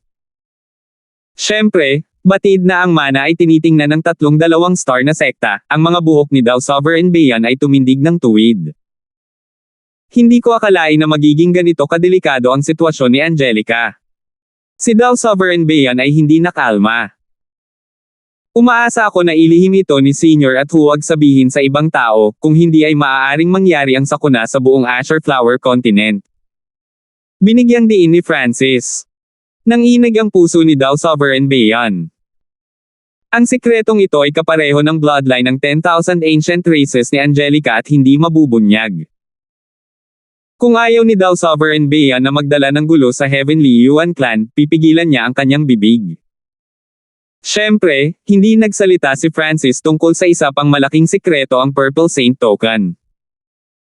Gamit ang Purple Saint Token, maaaring makipag-ugnayan si Francis sa Purple Saint Ruins at makabalik pa doon. Ilang sandali pa ay lumabas na ang dalawa. Ang ekspresyon ni Francis ay katulad ng dati, ngunit ang emosyon ni Dao Sovereign Bayan ay hindi matatag at tila siya ay nabigla. Bagamat curious sina Patriarch Hong, Timur, at kumpanya, hindi sila nagtanong. Hindi agad umalis si Dao Sovereign Bayan. Sa halip na natili siya at nakipag-usap kay Patriarch Hong tungkol sa isang alyansa sa pagitan ng Heavenly Yuan Clan at ng Iron Blood Religion. Labis na nagulat si Patriarch Hong. Bilang isa sa 10 major forces, hiniling ng Heavenly Yuan Clan na maging kaalyado ng Iron Blood Religion. Kasabay nito, malapit nang maganap ang labanan sa pagitan ng overwhelming prodigies. Sa isang bundok na daan-daang milya ang layo. Francis, wala akong masyadong oras. Pagkatapos ng labanang ito, aalis ako sa Azure Flower Continent. Sana hindi mo ako biguan. 528. Sa isang bundok na matatagpuan ilang daang milya ang layo mula sa pangunahing punong tanggapan ng Iron Blood Religion. Magsisimula na ba? Sina Sanfeng, Darcy, at kumpanya ay napatingin sa dalawang figure na may pananabik. Sa paligid ng mga bundok ay maraming miyembro ng Iron Blood Religion na nasa itaas na echelon, kabilang ang Deputy Patriarch, ang mga Protectors, ang Elders, at ang Chapter Leaders. Ang lahat ay naghihintay sa labanan na malapit ng maganap. Shua! Shua! Dalawang malakas na aura ang lumitaw sa ilalim ng bundok na tila sentro ng Heaven Earth Yuan Chi sa malapit. Patriarch. Senior Bayan. Naramdaman ng mga manunood na bumigat ang kanilang mga puso dahil sa pressure. Ang dalawang bagong dating ay sina Patriarch Hong at Dao Sovereign Bayan. Ang puso ni Sanpeng at ng kumpanya ay nanginginig. Hindi nila naisip na sapat na ang labanan sa pagitan ng mga junior para maging ang mga sovereigns na partikular na lumapit para manood. Sa sandaling ito, nagsimula ang labanan. Ang unang umatake ay si Trevor sa kanyang klasikong galaw. Walang kapantay. Isang malakas na surge ng mental energy intent ang nagmula sa palad ni Trevor. Boom! Isang napakagandang liwanag ang sumilay sa kalangitan, at tila kaya nitong sugpuin ang lahat ng nasa daan nito. Ang mga batas at layunin na nakapaloob sa paglipat na ito ay katulad ng sa isang soberano. Nanginginig ang puso ng mga nanunood sa ibaba at namula ang mga mukha. Siyempre, si Trevor iyon. Sa antas ng pangunawa na iyon, hindi imposible para sa kanya na maging isang soberano sa loob ng 10 taon. Nagliwanag ang mga mata ni na Patriarch Hong at Dao Sovereign Beian. Sa harap ng palad na iyon, si Francis ay napakaliit at ang kanyang pagtutol ay tila walang saysay. Siyempre, iyon ay isang pakiramdam lamang mula sa pagtingin sa pag-atake. Ang lakas ng kaluluwa ni Francis ay talagang mas malakas kaysa kay Trevor. Eye of Eye Soul shooting line. Ang kaliwang mata ni Francis ay naging ice blue nang bumaril ito ng kalahating transparent na asul na liwanag. Ang asul na liwanag ay nagdulot ng nakakapanghinayang lamig na dumapo kay Trevor. Boom! Ang katawan ni Trevor ay nanlamig habang ang malamig na sensasyon ay naglalakbay sa kanyang katawan at maging sa kanyang dimensyon ng enerhiya sa pag-iisip. Nanlamig ang buong katawan niya at tumigil ang pag-atake niya. Break! Ang layunin ng labanan ni Trevor ay naging isang talon na pumutol sa lamig, at ang lamig ng enerhiya ng isip mula sa Eye Soul shooting line ay dinurog ni Trevor. Kasabay nito, kuko ng hangin at kidlat. Ikinaway ni Francis ang kanyang kamay at isang higanting kuko na kumikinang sa mahinang lilang kidlat ang sumalubong sa pag-atake ni Trevor. Bam! Nagsagupaan ang kidlat at sinag ng liwanag, naglabas ng aura ng pagkawasak. Napaatras si Francis ng ilang hakbang mula sa shockwave. Ang hakbang na tumalo sa lahat sa Sacred True Dragon Gathering ay inasikaso lang ni Francis. Nanunood ang mga manunood na nanlalaki ang mata. Walang makakapantay sa kontrol ni Francis sa isang sitwasyon. Sabi ni Timor. Napakalakas ng opensa ni Trevor, at kakaunting bilang lamang ng mga half-step na Origin Core Realm expert ang maaaring harangin ang kanyang pag-atake nang hindi nasaktan. Gayunpaman, hindi pinayagan ni Francis si Trevor na gawin ang gusto niya. Ginamit ni Francis ang kanyang Eye Soul shooting line para pahinain ang depensa ng Trevor. Sa puntong ito, ngayon lang napigilan ni Trevor ang epekto mula sa Eye Soul shooting line. Sure! Bago pa man siya makaatake, nagsimulang palibutan si Trevor ng mga tanikala ng hangin at kidlat at pinigilan ang kanyang paggalaw. Napakabilis. Nakikita lamang ng lahat ang isang kabataang may asul na buhok na biglang lumitaw sa tabi ni Trevor at nililimitahan ang kanyang mga galaw. Nagbago ang ekspresyon ni Trevor. Ang pamamanhid na sensasyon ng kidlat at ang presyon ng hangin ay nagdulot sa kanya sa isang dehado. Walang kapantay na lihim na pamamaraan magulong pagsasayaw sa spring at autumn. Isang kislap ng liwanag ang nagmula kay Trevor at siya ay tila naging isang Diyos ng digmaan habang siya ay umaatake na may mga singsing sa bawat direksyon. Sa sandaling ito, bawat suntok at palad mula kay Trevor ay naglalaman ng malakas na layunin ng enerhiya sa pag-iisip. Kahit si Francis ay hindi napigilan ang patuloy na pagbagsak ng layunin ni Trevor. Kung ito ay isang normal na pick na True Lord rank, ang kanilang mga depensa ay mababasag sa isang alon o dalawa dahil ang layunin ni Trevor ay katulad ng sa isang sovereign. Basag. Ang mga tanikala ng hangin at kidlat sa paligid ni Trevor ay naputol. Weng. Nagbago ang ekspresyon ni Francis. Ang isang bola ng kidlat ay nagsimulang mamuo sa kanyang palad na pagkatapos ay nagsimulang umikot sa paligid ng isang maliit na lilang liwanag. Wind Lightning Tornado. Ang bola ng hangin at kidlat ay biglang lumawak, na bumubuo ng isang buhawi na lumampas sa 100 yarda ang lapad. Ang napakalaking buhawi ay naglabas ng mapanirang aura na bumalot sa walang kapantay na chaotic dancing spring and autumn ni Trevor. Sa loob ng ilang paghinga, ang bundok ay nilamon ng buhawi. Boom! Ang mga crater na 12-dosenang yarda ang lapad ay may iwan saan man pumunta ang buhawi. Lahat, mag-ingat. Natarante ang ilan sa mga miyembro ng upper echelon ng Iron Blood Religion. Ang normal True Spirit Realms ay mamamatay kung sila ay aksidenteng natama ng bahagi ng labanan. Walang kapantay na lihim na pamamaraan magulong pagsasayaw sa spring at autumn. Si Trevor ay parang Diyos ng digmaan habang tinatakan niya ang lahat sa paligid niya, at ang buhawi na pinakawala ni Francis ay naasikaso kaagad. Hindi ko siya hahayaang makalapit. Nanginig ang puso ni Francis.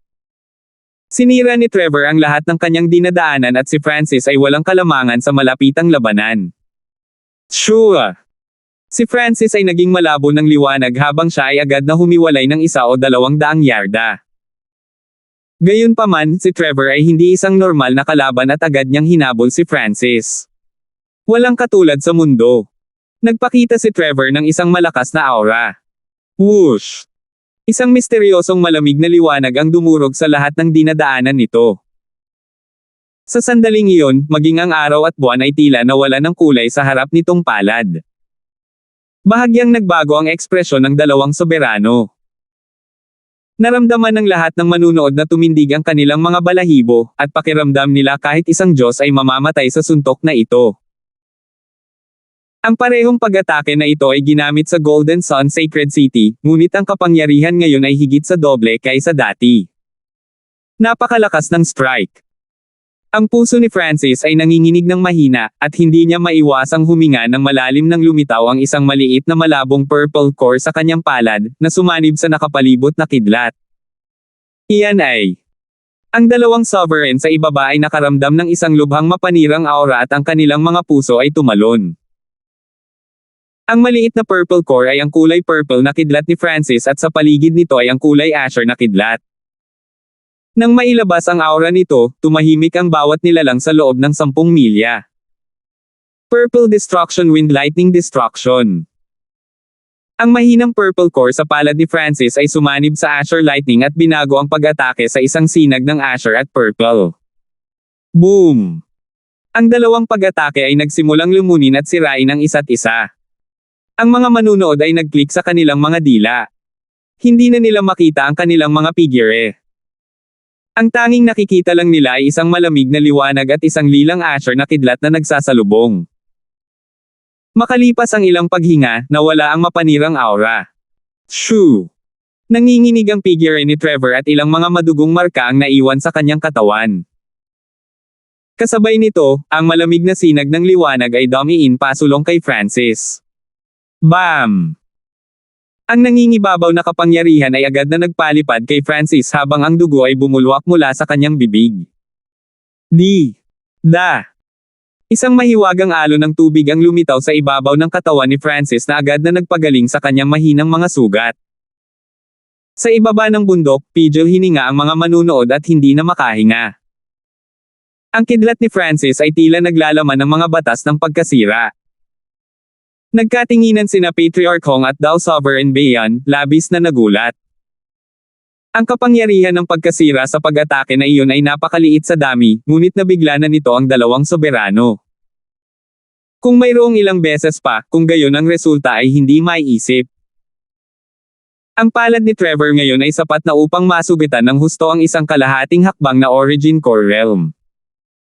Sa kabutihang palad, nalinang ni Francis ang kapangyarihan ng pagkasira. Bumantong hininga si Timor. Kasalukuyang may kalamangan si Francis dahil sa katotohanan na ang kanyang kadugo ay may kakayahang gumaling at ang mahinang mga pinsala ay agad nagagaling. Sa makatuwid, sa senaryo na ang kanilang kapangyarihan ay halos pareho, si Francis ay may kalamangan. Wind Lightning Eye Flame. Bago umatake si Trevor, naging asher ang kaliwang mata ni Francis at isang malabong lilang apoy ang sumilay mula sa kanyang mata. Whoosh! Isang kalahating transparent na apoy na naglalabas ng aura ng destruction na sumipol sa hangin at dumapo kay Trevor. Umiling si Trevor nang mahulog siya sa isang mapanganib na sitwasyon. Matapos ang Wind Lightning Eye Flame ay pinaputok gamit ang kulay lila na kidlat, naglalaman ito ng kakayahang sirain ang buhay at napakahirap itong makabawi. Bilang karagdagan, ang apoy na ito ay makakasira pa sa kaluluwa mismo. Salamat po at sinamahan ninyo ako, ingat lagi mga master.